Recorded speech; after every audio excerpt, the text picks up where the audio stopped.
Good morning student.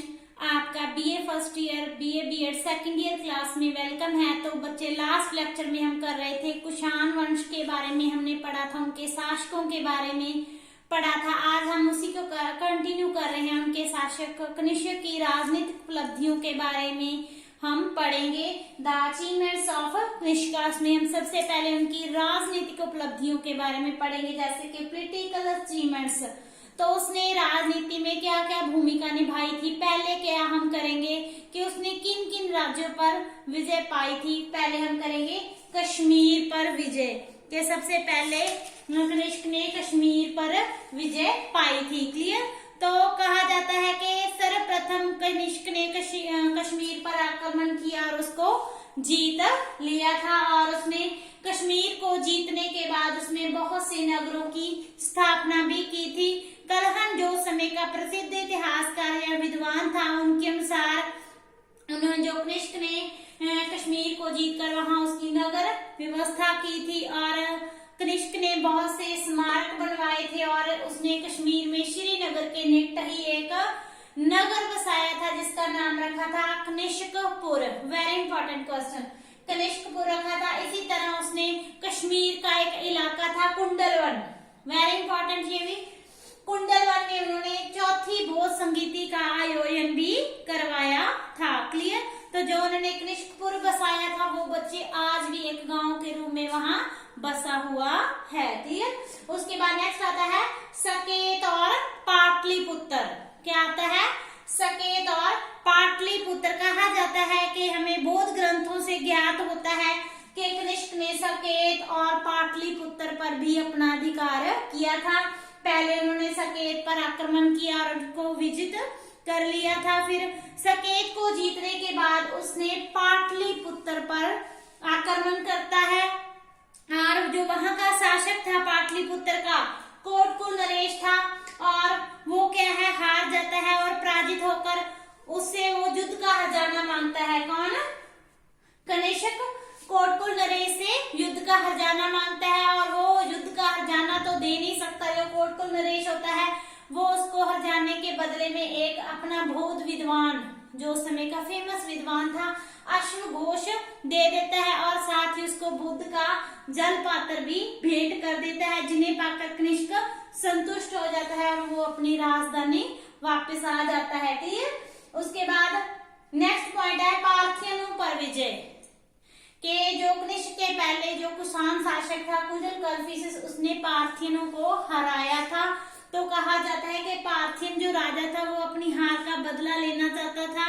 अंत में वो क्या करता है, अपनी हार का बदला लेने के लिए उसने कनिष्क पर आक्रमण किया था, परंतु जो कनिष्क ने सफलतापूर्वक उसको हरा दिया था और उसको पराजय का मुंह देखना पड़ा था। क्लियर। उसके बाद लास्ट है चीन पर विजय।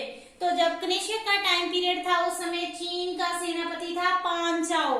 वो बहुत ही महत्वाकांक्षी शासक था। उसने अपने आसपास के क्षेत्रों जैसे कि काशगर, यारकंद, खोतान, इन प्रदेशों को, इलाकों को अपने अधीन कर लिया था। और जो पांचाओं की बढ़ती हुई शक्ति को देखकर कनिष्क चिंतित था। उसको लगता था कि कहीं पांचाओ कश्मीर पर भी आक्रमण ना कर दे। तो इसी डर के या इसी भय के कारण वो अपना राजदूत भेजता है चीनी दरबार में कि जो चीन की राजकुमारी है उसका विवाह कनिष्क से किया जाए। तो इसमें जब पांचाओं को इस पेशकश के बारे में पता चलता है तो वो क्रोधित हो जाता है, वो इसको सहन नहीं कर सकता इस बात को। तो वो क्या करता है, उस राजदूत को बंदी बना लेता है, जो राजदूत कनिष्क ने भेजा था। जब कनिष्क को इसका पता चलता है कि इसका भेजा गया राजदूत पांचाओं ने बंदी बना लिया, तो वो अपने विशाल सेना 70,000 घोड़सवारों की विशाल सेना लेकर चीन पर आक्रमण कर देता है। क्लियर। तो इसमें क्या होता है, पांचाओ शक्तिशाली सेनापति था, उसने इसको कनिष्क को हरा दिया था। वेरी इंपॉर्टेंट, ध्यान देने की बात है कि कनिष्क ने हार का मुंह देखा था। किस विजय में? चीन की विजय में। तो जब जो कनिष्क हार गया था, पांचाओ की विजय हुई थी, तो दोनों के बीच संधि हो गई थी और संधि के अनुसार चीन, जो कनिष्क ने चीन के सम्राट को वार्षिक कर देना स्वीकार कर लिया था। क्लियर। तो कुछ समय बाद क्या हुआ कि जो पांचाओ था उनकी गई और उनकी मृत्यु के बाद उसका पुत्र पानयांग, क्या पानयांग उसकी चीन की सेनापति बनाया, चीन की गद्दी पर उसके अपने पिता की जगह पर आया। परंतु वो क्या था, एक निकम्मा और आलसी व्यक्ति था। वो अपने पिता की तरह योग्य सेनापति नहीं था और अंत में कृषक इस अपनी हार का बदला लेना चाहता था।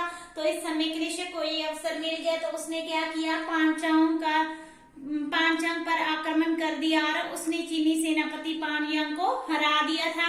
इसके हराने के बाद क्या हुआ, कृषक को एक फायदा हुआ कि जो वो वार्षिक कर देता आ रहा था पांचांग के टाइम पीरियड से, अब उसको वो उस कर देने से मुक्त हो गया था। दूसरा, उसने काशगर, यारकांद और खोतान ये किन्हीं प्रदेशों को अपने अधिकार में ले लिया था। ये भी उसकी महत्वपूर्ण सफलता थी। यहाँ तक क्लियर आपको?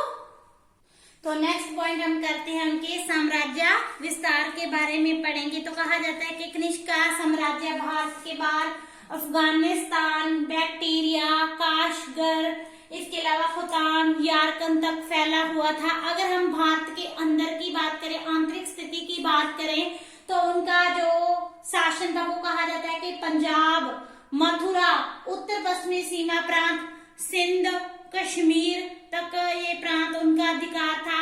इसके अलावा कहा जाता है कि पाटलिपुत्र और सकेत पर भी कृषि का अधिकार था। इसी तरह कनिष्क के सिक्के हमें श्रावस्ती, सारनाथ और कौशाम्बी से प्राप्त होते हैं। इसी तरह उनके जो सिक्के हमें गाजीपुर और गोरखपुर में भी मिलते हैं। रायतनंगनी से हमें पता चलता है कि कश्मीर पर भी उसका अधिकार था, गंधार पर भी उसका अधिकार था। तो कुल मिलाकर हम कह सकते हैं कि उसका जो साम्राज्य था वो बहुत विशाल था। उत्तर में काशगर से लेकर दक्षिण में मालवा तक, पूर्व में बिहार से लेकर पश्चिम में खुरासान तक उसका साम्राज्य फैला हुआ था। क्लियर? उसके बाद हम करते हैं उनकी शासन व्यवस्था के बारे में कि जो कनिष्क था उसने किस तरह का शासन प्रबंध लागू किया हुआ था। तो बच्चे उसने बहुत एक योग्य शासन प्रबंधक था, एक अच्छा शासन प्रबंध उसने लागू किया हुआ था। उसने अपने विशाल साम्राज्य का शासन प्रबंध क्षत्रप शासन व्यवस्था, वेरी इंपॉर्टेंट, क्षत्रप शासन व्यवस्था के द्वारा लागू किया हुआ था। हमें सारनाथ लेख से ज्ञात होता है कि उसके 2 महाक्षत्रप विशेष रूप से प्रसिद्ध थे। Very important question. 2 महाक्षत्रप थे, एक था मथुरा में खरपला नामक और दूसरा था बनारस में वंशपर। क्लियर? तो कहा जाता है कि उसने साम्राज्य के उत्तरी भागों में भी क्षत्रप नियुक्त किए थे और जो उसकी राजधानी थी उसका नाम क्या था, पेशावर या पुरुषपुर था। क्लियर? नेक्स्ट हम करते हैं उनकी धार्मिक उपलब्धियों के बारे में पढ़ेंगे। तो कहा जाता है कि जो कनिष्क था वो बौद्ध धर्म का संरक्षक था। उसने बौद्ध धर्म के प्रचार प्रसार में विशेष रूप से सहयोग दिया था। इसके जब उसने पाटलिपुत्र को विजित किया था तो उसके बाद वो जो वहां का कोटको नरेश था उसने भी उसको क्या दिया था, एक तो बौद्ध विद्वान अश्व घोष दिया था, दूसरा बौद्ध का जल पात्र भी उसको दिया था, जिसके कारण वो उससे विशेष रूप से आकर्षित हुआ और बौद्ध धर्म का अनुयायी बन गया था। फिर उसने बौद्ध धर्म के प्रचार प्रसार के लिए पहले बौद्ध मठों और विहारों का निर्माण करवाया था। इसके अलावा उसने बौद्ध भिक्षुओं को आर्थिक सहायता देनी भी शुरू कर दी थी।